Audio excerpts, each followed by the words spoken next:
என்ன பவி, இந்த நேரத்துல தூங்காம என்ன பண்ணிட்டு இருக்க? ஓ, எக்ஸாம் எழுதாததுனால ஸ்கூல் ஃபர்ஸ்ட் மிஸ் ஆயிடுச்சுன்னு ஃபீல் பண்ணிட்டு இருக்கியா? சாச்சா, அப்படியெல்லாம் ஒண்ணும் இல்ல சித்தப்பா.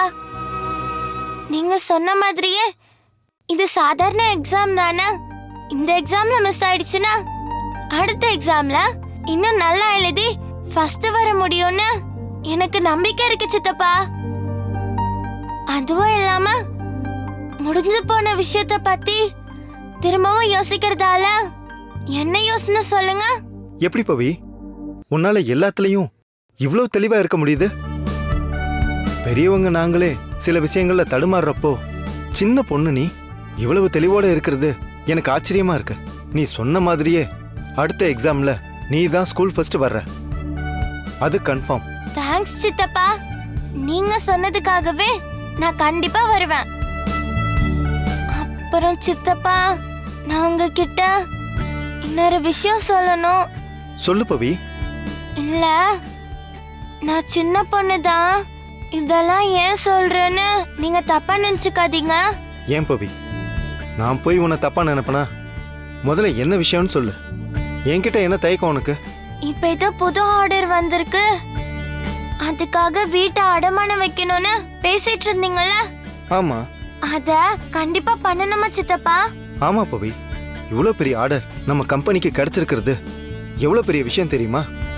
இதை நம்ம கரெக்டா செஞ்சு கொடுத்து நம்ம கம்பெனிக்கு லாபம் வர வச்சாதானே அத்தை எழுந்து வர்றப்போ அவங்களுக்கு சந்தோஷமா இருக்கும். அது கரெக்ட் தான் சித்தப்பா. ஆனா இதுக்காக வீட அடமானம் வைக்கிறது தான் ஒரு மாதிரியா இருக்கு.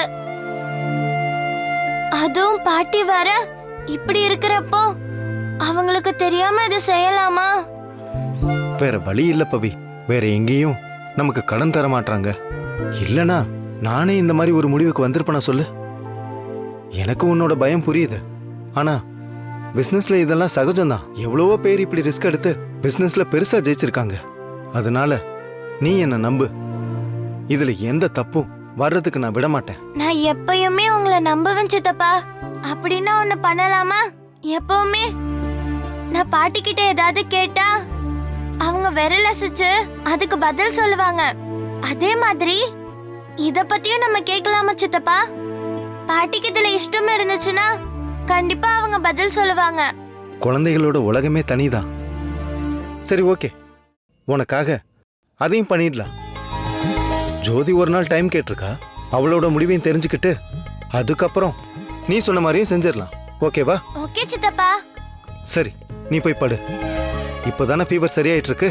இந்த நேரத்துல இந்த மாதிரி சீரியஸான விஷயங்களை எல்லாம் யோசிச்சு ஸ்ட்ரெஸ் எல்லாம் பண்ணிக்க கூடாது. சரியா? போ. சரி சித்தப்பா.